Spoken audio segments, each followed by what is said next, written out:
Hello friends, welcome to ரசிரிசி அரிசுவை சமையல். நீங்கள் நம்ம சேனலை இப்போ தான் பார்க்குறீங்க அப்படின்னா மறக்காமல் சேனலை சப்ஸ்கிரைப் பண்ணுங்கள். பக்கத்தில் இருக்க பெல் ஐக்கானை கிளிக் பண்ணிக்கோங்க. நான் அப்லோட் பண்ணுற வீடியோலாம் உங்களுக்கு உடனே நோட்டிஃபிகேஷனாக வந்து சேரும். இன்றைக்கான உங்களுடைய மோட்டிவேஷ்னல் லைன் என்னென்னா, வெற்றிக்கு எந்த குறுக்கு வழியும் கிடையாது, நாம் தான் நடந்து நடந்து பாதை போட வேண்டும். டுடே நம்ம சேனலில் பார்க்க போகிற ரெசிபி அரிசி பாயாசம். இது நார்த் இந்தியாவோட ஃபேமஸ் டிஷ். நம்ம ஊரில் கல்யாணத்தில் பாயாசம் வைக்கிற மாதிரி அவங்க ஊரோட இது வெட்டிங் ஸ்பெஷல். இந்த ரெசிபி ரொம்ப சிம்பிளாக பண்ணிடலாம். வாங்க அதோட இன்க்ரீடியன்ட்ஸ் என்னென்னு பார்க்கலாம்.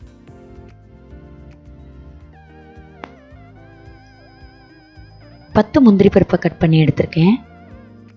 10 பாதாம் பருப்பை கட் பண்ணி எடுத்திருக்கேன். 10 கிஸ்மிஸ், 2 ஏலக்காயில் உள்ள மொத்து மட்டும் எடுத்து இடித்து எடுத்திருக்கேன். ஒரு பிஞ்ச் குங்குமப்பூ, 10 டீஸ்பூன் சீனி, 1/2 கப் பாஸ்மதி வாஷ் பண்ணி எடுத்திருக்கேன்.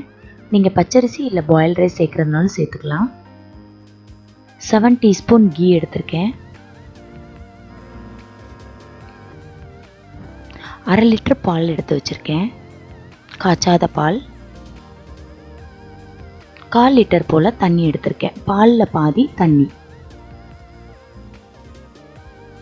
நம்ம எடுத்து வச்சிருந்த அரிசியை ஃப்ரை பண்ணி எடுத்துக்கலாம். கேஸ் ஆன் பண்ணி கடாயை அடுப்பில் வச்சுருங்க. 3 டேபிள் ஸ்பூன் கீ விட்டுக்கலாம்.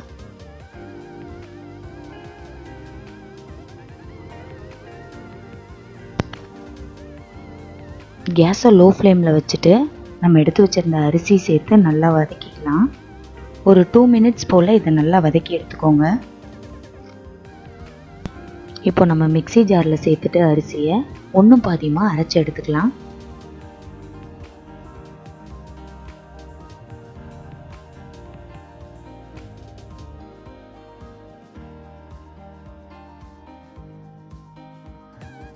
இங்கே பாருங்கள், இதே மாதிரி அரைச்சி எடுத்துக்கோங்க. இப்போ கேஸ் ஆன் பண்ணி குக்கரை அடுப்பில் வச்சிடலாம்.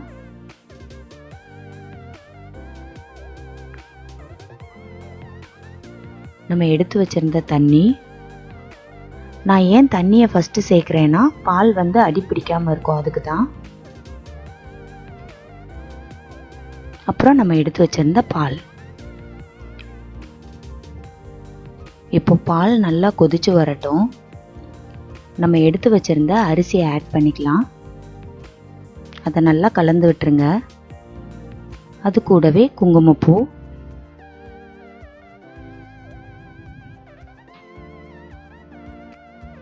இப்போ குக்கரை மூடிட்டு லோ ஃப்ளேமில் ஒரு 2 விசில்ஸ் வர வச்சிடலாம். கிட்டத்தட்ட 10 மினிட்ஸ் ஆகும். இப்போ கேஸ் ஆன் பண்ணி கடாயை வச்சுட்டு நம்ம நட்ஸ் எல்லாம் வறுத்து எடுத்துக்கலாம். 3 டேபிள் ஸ்பூன் கீ சேர்த்துக்கோங்க. முந்திரி பருப்பு, பாதாம் பருப்பு, கிஸ்மிஸ், இது 3யுமே சேர்த்து நல்லா ஃப்ரை பண்ணி எடுத்துக்கோங்க. இந்த மாதிரி இப்போது குக்கர் விசில் அடங்கிருச்சு. ஓப்பன் பண்ணி பார்க்கலாம். நம்மளோட பாயாசம் சூப்பராக ரெடி ஆயிருச்சு. இப்போ கேஸ் ஆன் பண்ண தேவையில்லை, அப்படியே நம்ம எடுத்து வச்சிருந்த ஜீனி ஆட் பண்ணிக்கலாம்.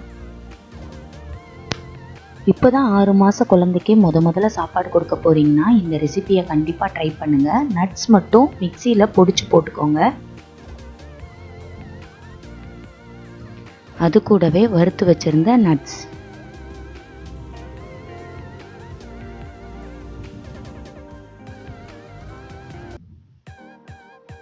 கடைசியாக ஏலக்காய் தூள், இதை நல்லா கலந்து விட்டுருங்க.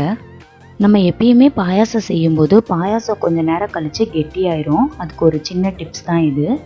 இந்த மாதிரி கெட்டி ஆயிடுச்சுன்னா கேஸ் ஆன் பண்ணி கடாயை அடுப்பில் வச்சுக்கோங்க. அது கூடவே காய்ச்சின பால் 1 கப் சேர்த்துக்கோங்க. தேவைக்கேற்ப ஜீனியும் சேர்த்துக்கோங்க.